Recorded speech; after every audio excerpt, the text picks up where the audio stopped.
या देवी सर्वभूतेषु मां ब्रह्मचारिणी रूपेण संस्थिता नमस्तस्यै नमस्तस्यै नमस्तस्यै नमो नमः। ओम दुंग दुर्गाय नमः। जय माता रानी। दोस्तों, आपके अपने चैनल धर्म साधना में आपका बहुत बहुत स्वागत है। माँ भगवती दुर्गा की कृपा आप और आपके पूरे परिवार पर सदा सर्वदा बनी रहे। दोस्तों, आज की वीडियो में आपको सुनाने वाली हूँ दुर्गा सप्तशती का दूसरा और तीसरा अध्याय। तो सबसे पहले आप सुनेंगे दूसरा अध्याय और उसके बाद तीसरे अध्याय का पाठ श्रवण करेंगे। और दूसरे अध्याय में देवताओं के तेज से देवी का प्रादुर्भाव और महिषासुर की सेना के वध के बारे में वर्णन किया गया है। तो पाठ सुनने से पहले माँ भगवती जगदम्बा का अपने मन में स्मरण कीजिए। ओम नमः चंडिकाय इस मंत्र का उच्चारण करके भक्तिभाव से इस कथा का श्रवण करते हैं।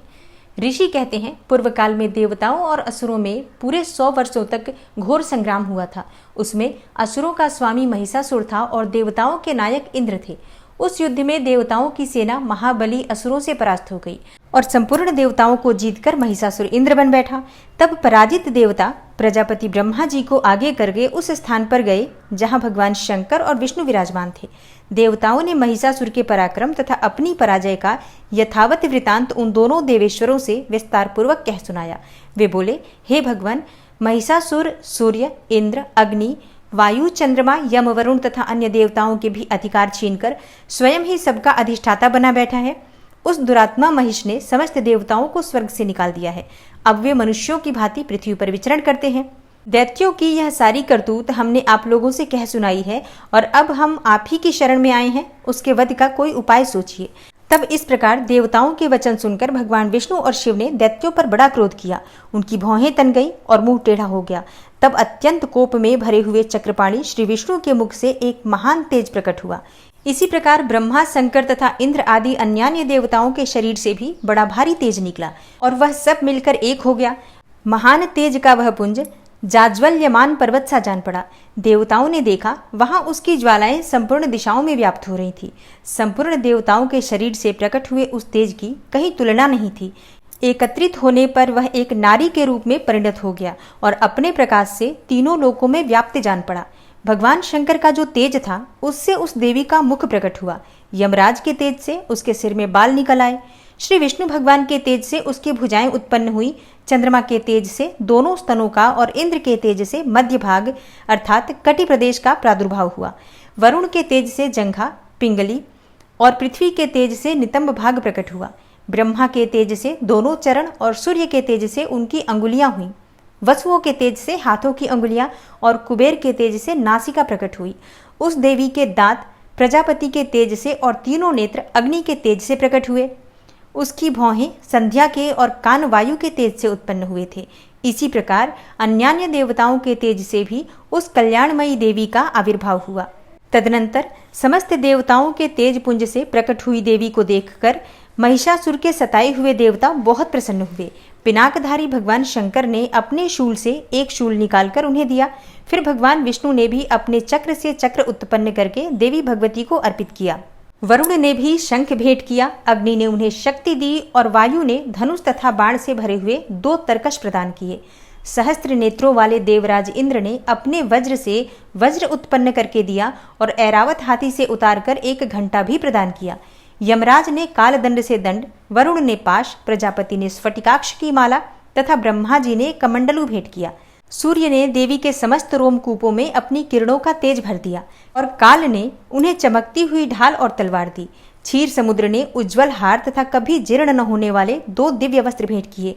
साथ ही उन्होंने दिव्य चूड़ामणि, 2 कुंडल, कड़े, उज्जवल अर्धचंद्र, सब बाहुओं के लिए केयूर, दोनों चरणों के लिए निर्मल नुपुर, गले की सुंदर हंसली और सब अंगुलियों में पहनने के लिए रत्नों की बनी अंगूठियां भी दी। और विश्वकर्मा ने उन्हें अत्यंत निर्मल फरसा भेंट किया। साथ ही अनेक प्रकार के अस्त्र और अभेद्य कवच भी दिए। इनके सिवा मस्तक और वक्षस्थल पर धारण करने के लिए कभी न कुम्हलाने वाले कमलों की मालाएं दी। जलधि ने उन्हें सुंदर कमल का फूल भेंट किया। हिमालय ने सवारी के लिए सिंह तथा भांति भांति के रत्न समर्पित किए। धनाध्यक्ष कुबेर ने मधु से भरा पान पात्र दिया तथा संपूर्ण नागों के राजा शेष ने, जो इस पृथ्वी को धारण करते हैं, उन्हें बहुमूल्य मणियों से विभूषित नागहार भेंट दिया। इसी प्रकार अन्य देवताओं ने भी आभूषण और अस्त्र शस्त्र देकर देवी का सम्मान किया। तत्पश्चात उन्होंने बारंबार अट्टहास पूर्वक उच्च स्वर से गर्जना की। उनके भयंकर नाद से संपूर्ण आकाश गूंज उठा। देवी का वह अत्यंत उच्च स्वर से किया हुआ सिंहनाद कहीं समा न सका। आकाश उसके सामने लघु प्रतीत होने लगा। उससे बड़े जोर की प्रतिध्वनि हुई, जिससे संपूर्ण विश्व में हलचल मच गई और समुद्र कांप उठे। पृथ्वी डोलने लगी और समस्त पर्वत हिलने लगे। उस समय देवताओं ने अत्यंत प्रसन्नता के साथ सिंहवाहिनी भवानी से कहा, हे देवी, तुम्हारी जय हो। साथ ही महर्षियों ने भी भक्तिभाव से विनम्र होकर उनका स्तवन किया।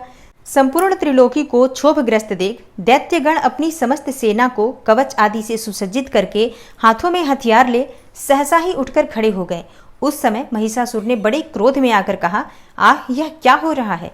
फिर वह संपूर्ण असुरों से घिरकर उस सिंहनाद की ओर लक्ष्य करके दौड़ा और आगे पहुंचकर उसने देवी को देखा, जो अपनी प्रभा से तीनों लोगों को प्रकाशित कर रही थी। उनके चरणों के भार से पृथ्वी दबी जा रही थी।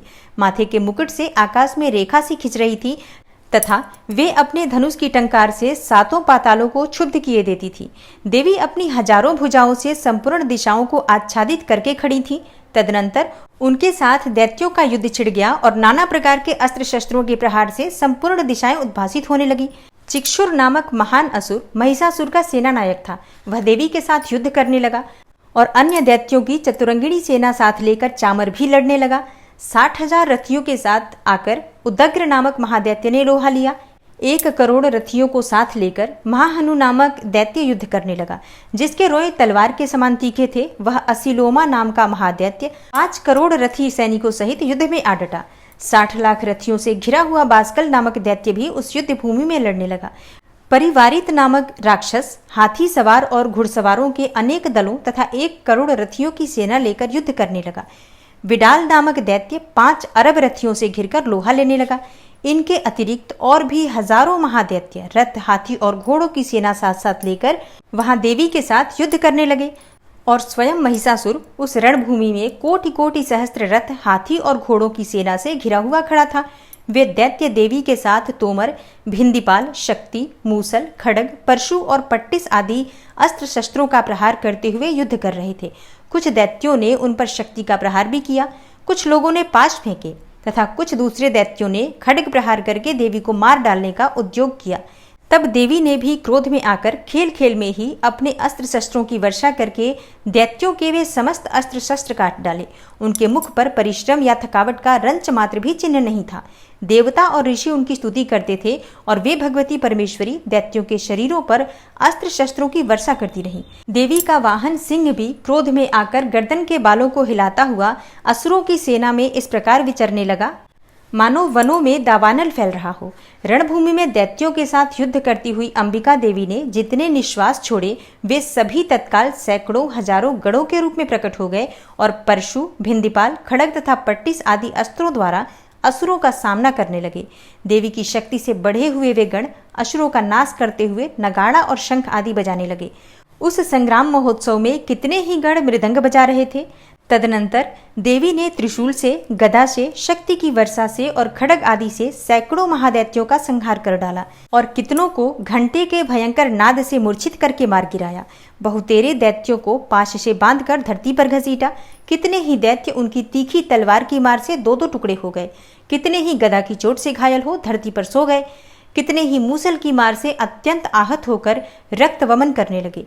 कुछ दैत्य शूल से छाती फट जाने के कारण पृथ्वी पर ढेर हो गए और उस रणांगण में बाण समूहों की वृष्टि से कितने ही असुरों की कमर टूट गई। बाज की तरह झपटने वाले देवी पीड़क दैत्यगण अपने प्राणों से हाथ धोने लगे। किन्हीं की बाहें छिन्न भिन्न हो गई, कितनों की गर्दनें कट गई, कितने ही दैत्यों के मस्तक कट कट कर गिरने लगे और कुछ लोगों के शरीर मध्य भाग में ही विदीर्ण हो गए। कितने ही महादैत्य जांघें कट जाने से पृथ्वी पर गिर पड़े। कितनों को ही देवी ने 1 बाह, 1 पैर और 1 नेत्र वाले करके 2 टुकड़ों में चीर डाला। कितने ही दैत्य मस्तक कट जाने पर भी गिरकर फिर उठ जाते और केवल धड़के ही रूप में अच्छे अच्छे हथियार हाथ में लेकर देवी के साथ युद्ध करने लगते थे। दूसरे कबंध युद्ध के बाजों की लय पर नाचते थे और कितने ही बिना सिर के धड़ हाथों में खड्ग, शक्ति और रिष्टि लिए दौड़ते थे तथा दूसरे दूसरे महादैत्य ठहरो ठहरो यह कहते हुए देवी को युद्ध के लिए ललकारते थे। जहां वह घोर संग्राम हुआ था वहां की धरती देवी के गिराए हुए रथ, हाथी, घोड़े और असुरों की लाशों से ऐसी पट गई थी कि वहां चलना फिरना असंभव हो गया था। दैत्यों की सेना में हाथी, घोड़े और असुरों की शरीर से इतनी अधिक मात्रा में रक्तपात हुआ था कि थोड़ी ही देर में वहां खून की बड़ी बड़ी नदियां बहने लगी। जगदम्बा ने असुरों की विशाल सेना को क्षण भर में नष्ट कर दिया, ठीक उसी तरह जैसे तृण और काठ के भारी ढेर को आग कुछ ही क्षणों में भस्म कर देती है। और वह सिंह भी गर्दन के बालों को हिला हिलाकर जोर जोर से गर्जना करता हुआ दैत्यों के शरीरों से मानो उनके प्राण चुन लेता था। वहां देवी के गणों ने भी उन महादैत्यों के साथ ऐसा युद्ध किया जिससे आकाश में खड़े हुए देवता गण उन पर बहुत संतुष्ट हुए और फूल बरसाने लगे। इस प्रकार श्री मार्कंडेय पुराण में सावर्णिक मनवंतर की कथा के अंतर्गत देवी महात्म्य में महिषासुर की सेना का वध नामक दूसरा अध्याय पूरा हुआ। और अब आप सुनेंगे दुर्गा सप्तशती का तीसरा अध्याय। और दुर्गा सप्तशती के तीसरे अध्याय में सेनापतियों सहित महिषासुर के वध का वर्णन किया गया है। ऋषि कहते हैं, दैत्यों की सेना को इस प्रकार तहस नहस होते देखकर महादैत्य सेनापति चिक्षुर क्रोध में भरकर अंबिका देवी से युद्ध करने के लिए आगे बढ़ा। वह असुर रणभूमि में देवी के ऊपर इस प्रकार बाणों की वर्षा करने लगा जैसे बादल मेरुगिरी के शिखर पर पानी की धार बरसा रहा हो। तब देवी ने अपने बाणों से उसके बाण समूह को अनायास ही काटकर उसके घोड़ों और सारथी को भी मार डाला। साथ ही उसके धनुष तथा अत्यंत ऊंची ध्वजा को भी तत्काल काट गिराया। धनुष कट जाने पर उसके अंगों को अपने बाणों से बींध डाला। धनुष, रथ, घोड़े और सारथी के नष्ट हो जाने पर वह असुर ढाल और तलवार लेकर देवी की ओर दौड़ा। उसने तीखी धार वाली तलवार से सिंह के मस्तक पर चोट करके देवी की भी बाईं भुजा में बड़े वेग से प्रहार किया। ऋषि आगे कहते हैं, हे राजन, देवी की बाह पर पहुंचते ही वह तलवार टूट गई। फिर तो क्रोध से लाल आंखें करके उस राक्षस ने सूल हाथ में ले लिया और उसे उस महादैत्य ने भगवती भद्रकाली के ऊपर चलाया। वह शूल आकाश से गिरते हुए सूर्यमंडल की भांति अपनी तेज से प्रज्वलित हो उठा। उस शूल को अपनी ओर आते देख देवी ने भी शूल का प्रहार किया। उससे राक्षस के शूल के सैकड़ों टुकड़े हो गए। साथ ही महादैत्य चिक्षुर की भी धज्जियां उड़ गईं और वह अपने प्राणों से हाथ धो बैठा। महिषासुर के सेनापति उस महापराक्रमी चिक्षुर के मारे जाने पर देवताओं को पीड़ा देने वाला चामर हाथी पर चढ़कर आया। उसने भी देवी के ऊपर शक्ति का प्रहार किया, किंतु जगदम्बा ने उसे अपने हुंकार से ही आहत एवं निष्प्रभ करके तत्काल पृथ्वी पर गिरा दिया। शक्ति टूटकर गिरी हुई देखकर चामर को बड़ा क्रोध हुआ। अब उसने शूल चलाया, किंतु देवी ने उसे भी अपने बाणों द्वारा काट डाला।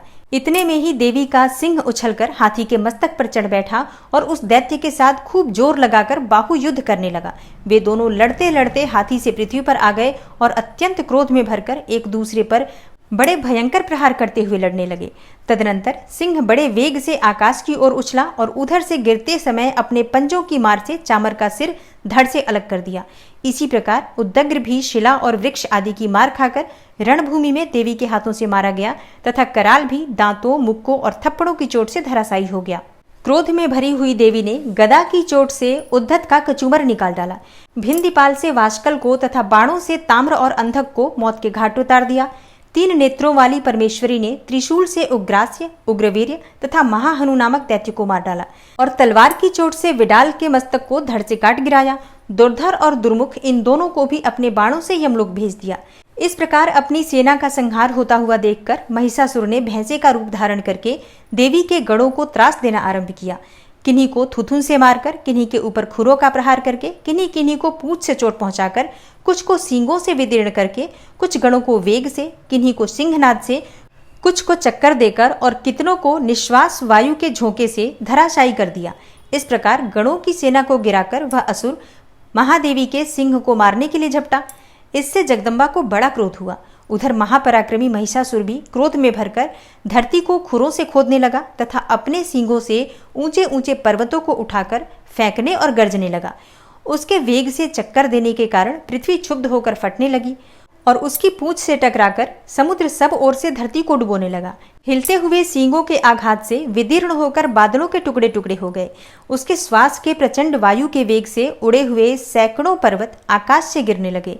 इस प्रकार क्रोध में भरे हुए उस महादैत्य को अपनी ओर आते देखकर चंडिका ने उसका वध करने के लिए महान क्रोध किया। उन्होंने पाश फेंककर उस महान असुर को बांध लिया।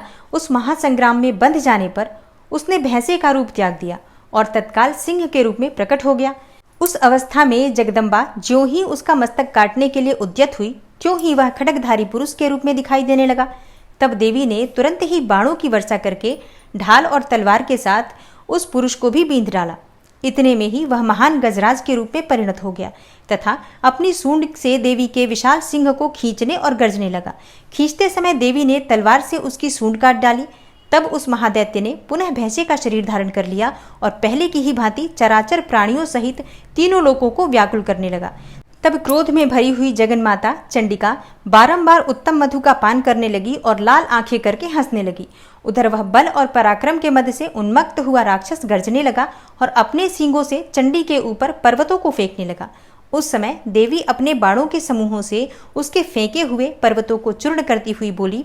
बोलते समय उनका मुख मधु के मद से लाल हो रहा था और वाणी लड़खड़ा रही थी। देवी ने कहा, ओ मूढ़, मैं जब तक मधु पीती हूँ तब तक तू क्षण भर के लिए खूब गर्ज ले। मेरे हाथ से यहीं तेरी मृत्यु हो जाने पर अब शीघ्र ही देवता भी गर्जना करेंगे। ऋषि कहते हैं, यो कहकर देवी उछली और उस महादैत्य के ऊपर चढ़ गई। फिर अपने पैर से उसे दबाकर उन्होंने शूल से उसके कंठ में आघात किया। तब उनके पैर से दबा होने पर भी महिषासुर अपने मुख से दूसरे रूप में बाहर होने लगा। अभी आधे शरीर से ही वह बाहर निकलने पाया था कि देवी ने अपने प्रभाव से उसे रोक दिया।